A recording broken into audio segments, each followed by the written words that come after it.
Halo teman-teman, berjumpa lagi bersama saya di part 2. Assalamualaikum warahmatullahi wabarakatuh. Salam sejahtera bagi kita semua. Salam Om Swastiastu. Namo Buddhaya. Salam kebajikan. Saat ini saya masih on the way ke Pelabuhan Gilimanuk. Teman-teman, posisi saat ini sudah berada di Desa Bantas. Dan langit saat ini terlihat masih mendung ya teman-teman, dan hembusan angin terasa agak sedikit kencang bertiup dari arah barat atau sebelah kiri saya. Tentunya saya masih konsisten berkendara pada kecepatan 60 km per jam karena saya menjaga kestabilan kendaraan supaya tidak limbung karena hembusan angin ya teman-teman. Arah sebelah kiri adalah area laut ya teman-teman. Jadi hembusan angin ini mungkin berasal dari arah laut yang ke daratan. Semoga tidak ada angin puting beliung ya teman-teman. Seperti cerita saya sebelumnya ya teman-teman, di Bali cukup sering terjadi kemunculan angin puting beliung dalam 1 bulan terakhir ini. Ditambah curah hujan yang tidak menentu, seringkali tiba-tiba turun hujan dan tiba-tiba cuaca menjadi panas. Musim pancaroba ini sudah terjadi dalam 2 bulan terakhir ini ya teman-teman. Dalam cuaca seperti ini sudah seharusnya saya mengkonsumsi makanan dan minuman yang bergizi. Untuk menjaga daya tahan tubuh saya, rutin meminum jamu tradisional juga bagus untuk kesehatan teman-teman. Jamu tradisional berasal dari bahan-bahan herbal yang sangat baik untuk ketahanan tubuh. Contohnya, kunyit sangat baik untuk penderita sakit lambung. Penjaga daya tahan tubuh, mengatasi peradangan, dan masih banyak manfaatnya.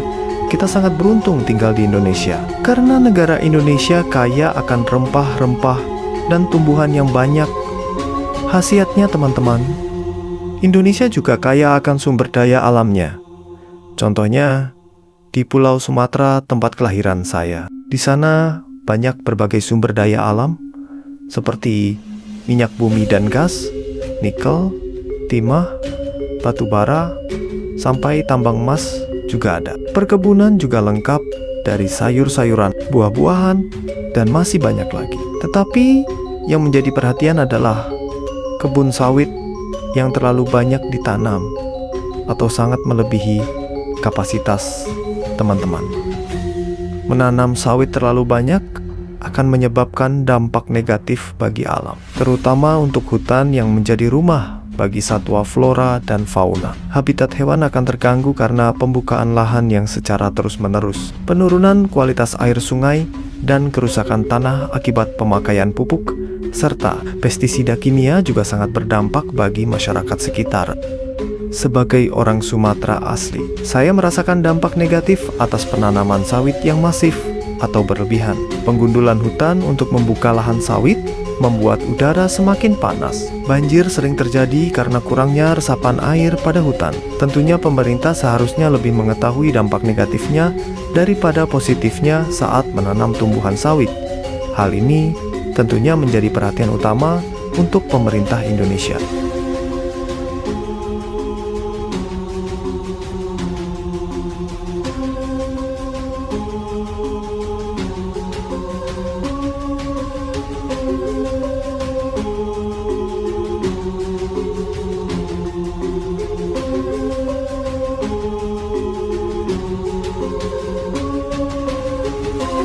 Baiklah teman-teman, saat ini saya berada di Desa Selemadek. Di depan sana kita akan melalui Simpang Antosari dan menuju Desa Bajera. Kondisi lalu lintas saat ini cukup padat, terlihat cukup banyak kendaraan melintas berlalu lalang di sini. Kondisi di daerah ini tidak mendung seperti daerah tadi teman-teman. Seperti yang saya informasikan kalau curah hujan di Bali saat ini tidak merata. Saya tetap stay menggunakan jas hujan saat ini untuk menjaga-jaga jika terjadi hujan mendadak. Jadi teman-teman, ada 2 rute menuju Pelabuhan Gilimanuk. Rute yang saya lalui saat ini adalah jalan utama ke Kota Denpasar melalui sisi selatan di Pulau Bali. Untuk rute alternatif yang kedua yaitu melalui sisi utara Pulau Bali. Banyak daerah yang akan dilalui seperti Buleleng, Tianyar, Besakih, dan lain-lain. Tapi jaraknya cukup jauh menuju Kota Denpasar dikarenakan rutenya yang memutar. buat teman-teman yang suka dengan view pemandangan, boleh dicoba melalui rute tersebut. Karena di sana cukup banyak pemandangan indah yang akan memanjakan mata. Saya sendiri sudah pernah melewati rute tersebut. Pekerjaan saya yang lebih intens di lapangan membuat saya banyak mengunjungi daerah-daerah di Pulau Bali. Kondisi jalanannya juga cukup ekstrem ya teman-teman. Banyak tanjakan dan turunan, melewati daerah perbukitan, berkelok-kelok melewati aliran sungai. Tentunya di Pulau Bali banyak sekali spot indah buat teman-teman yang suka foto. Dari sisi keamanan dan kenyamanan saat berwisata di Pulau Bali cukup baik ya teman-teman. Mungkin itu yang membuat wisatawan mancanegara menyukai Pulau Bali. Biaya wisata yang tidak terlalu mahal. Akses sewa kendaraan mudah. Akses ke lokasi wisata cukup mudah juga. Dan tidak ada preman yang berkedok tukang parkir di Pulau Bali.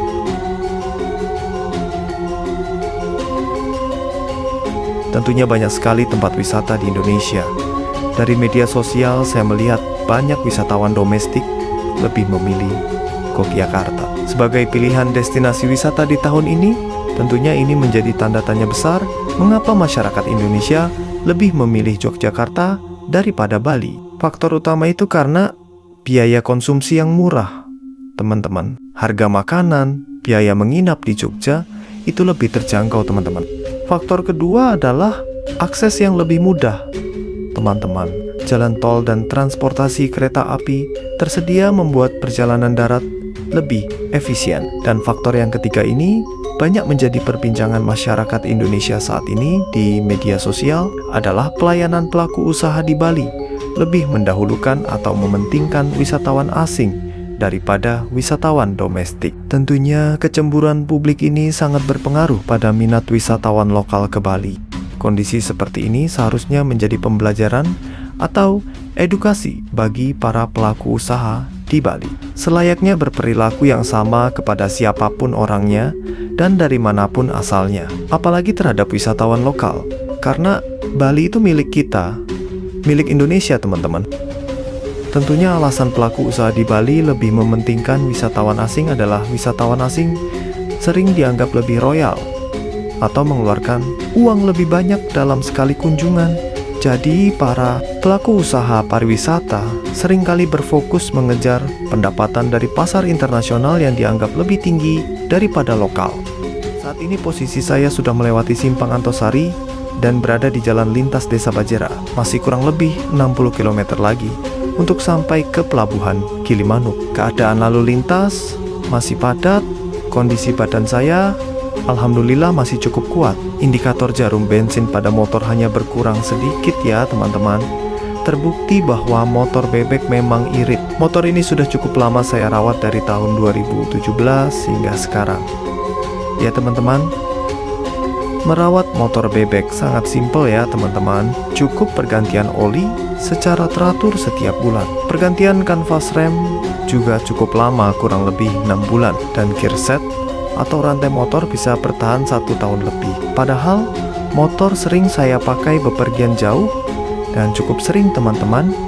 Jadi motor bebek adalah solusi irit untuk perjalanan Anda.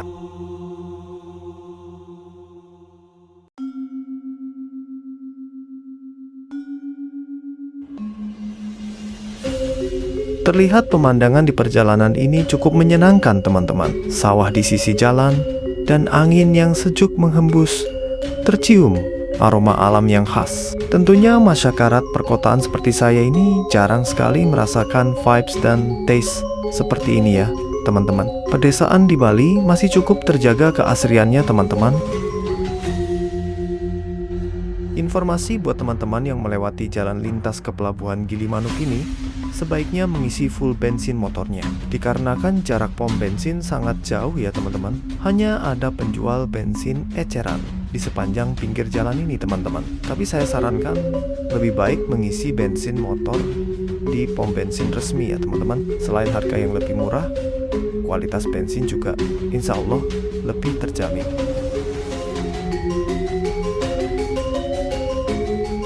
Terlihat banyak alat berat untuk membuat konstruksi jalan di sepanjang perjalanan ini teman-teman. Jadi kemungkinan jalan lintas Gilimanuk ini akan diperbaiki karena sudah cukup banyak lubang-lubang di sepanjang jalan lintas ini.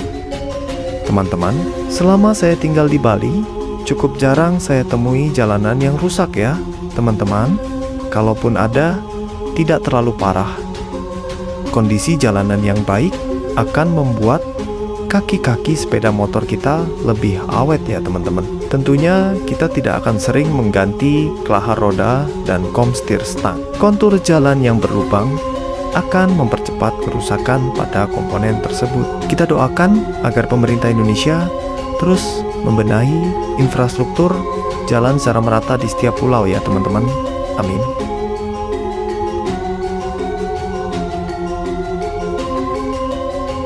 Khusus di Pulau Bali, jika teman lelah selama melakukan perjalanan, kita tidak sulit mencari rest area atau tempat untuk beristirahat ya teman-teman.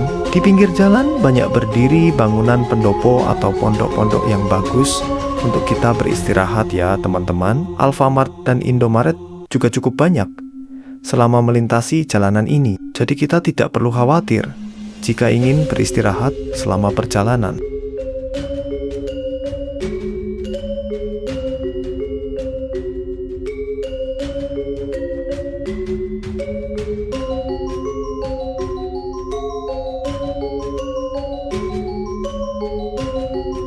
Oke teman-teman, saat ini posisi saya sebentar lagi menuju desa Pulukan. Kurang lebih 50 km lagi, kita akan sampai di pelabuhan Gilimanuk.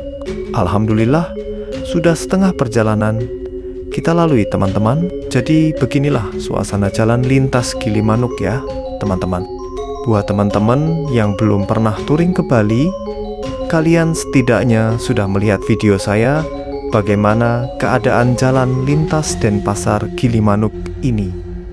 Ya teman-teman, semoga video ini menjadi referensi buat teman-teman yang pengen touring ke Bali. Buat teman-teman dimanapun kalian berada, saya doakan semoga kalian selalu diberikan kesehatan dan rezeki yang lancar oleh Allah. Amin.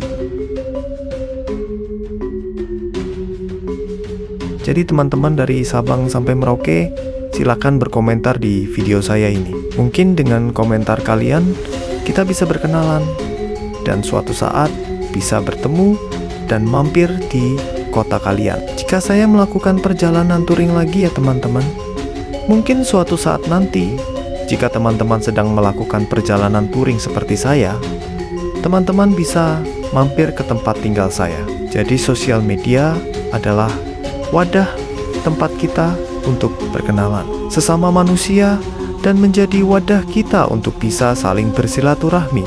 Karena sejatinya kita adalah makhluk sosial ya teman-teman. Sepatutnya kita saling menyapa, saling berkenalan, menjadi sahabat, saling bersilaturahmi dan menjalin hubungan baik. Pekerjaan saya yang sehari-hari berada di lapangan membuat saya lumayan banyak mendapatkan kenalan dari yang muda hingga yang tua. Dari pertemanan akan menambah wawasan dan pengalaman hidup kita. Selain itu, kita sebagai warga Indonesia adalah manusia yang menjunjung tinggi nilai-nilai moralitas. Kita terkenal dengan bangsa yang ramah di mata dunia, bangsa yang murah senyum, suka menolong, bergotong royong, dan sopan santun.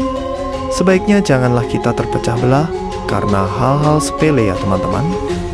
Kita adalah bangsa pejuang, pekerja keras, dan pantang menyerah. Nenek moyang kita merebut kemerdekaannya melalui pengorbanan besar, air mata, dan darah.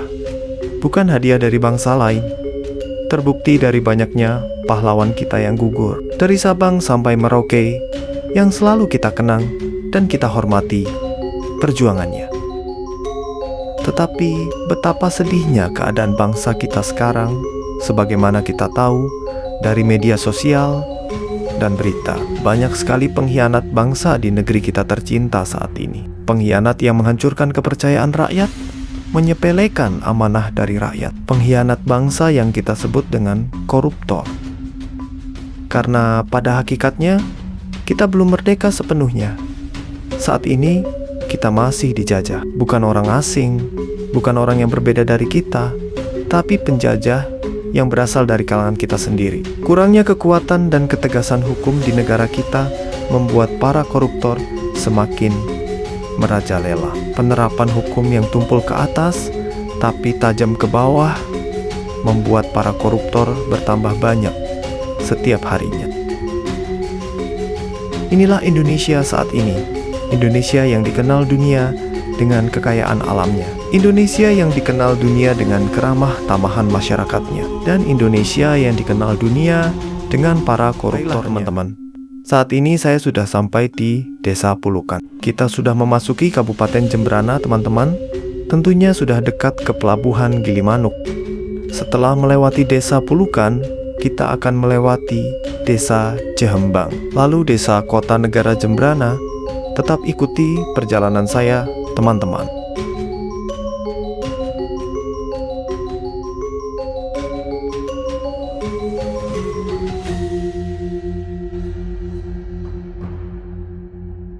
Kondisi lalu lintas masih padat, teman-teman. Seperti biasanya, arah menuju Pelabuhan Gilimanuk selalu ramai dilewati kendaraan, khususnya kendaraan truk besar pembawa barang. Alhamdulillah, kondisi cuaca bersahabat pada saat ini.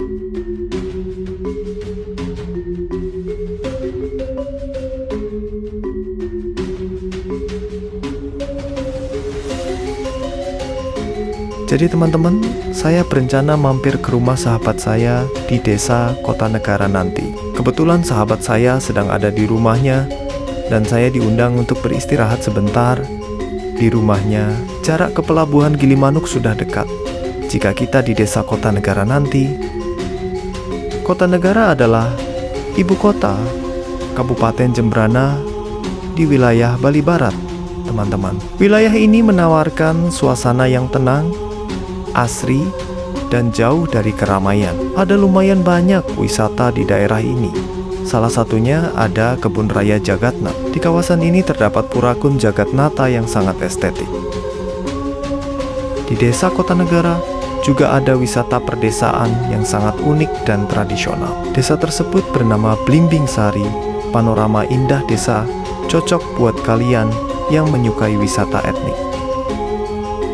Jadi teman-teman, kemungkinan saya nanti sampai di Pelabuhan Gilimanuk malam hari. Alhamdulillah, tiket penyeberangan sudah dibelikan oleh sahabat saya di Kota Negara.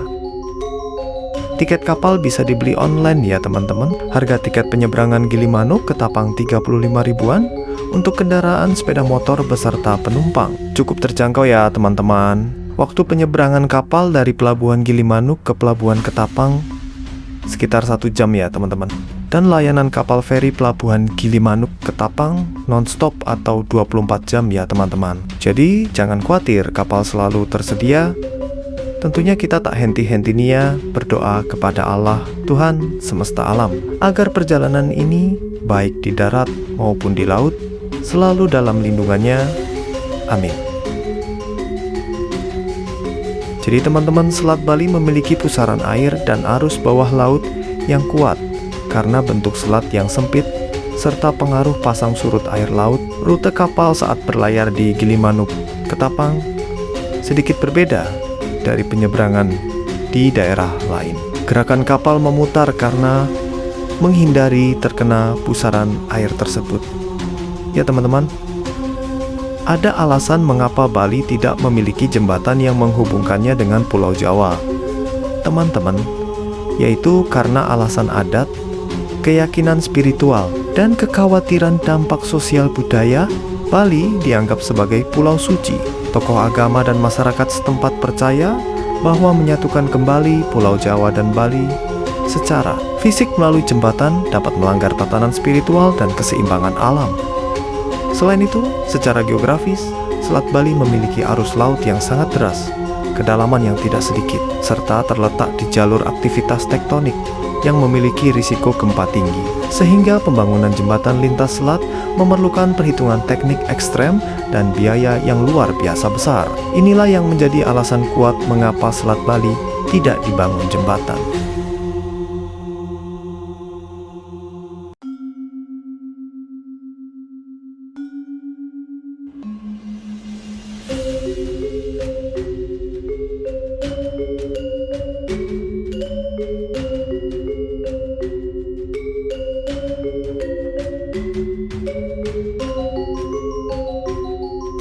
Oke teman-teman, saat ini kita sudah memasuki kawasan kota negara. Saya akan menuju ke rumah sahabat saya dulu. Sekalian beristirahat sebelum melanjutkan perjalanan lagi. Sampai jumpa di part 3, teman-teman. Jangan lupa subscribe, share, dan like jika teman-teman menyukai video ini. See you later.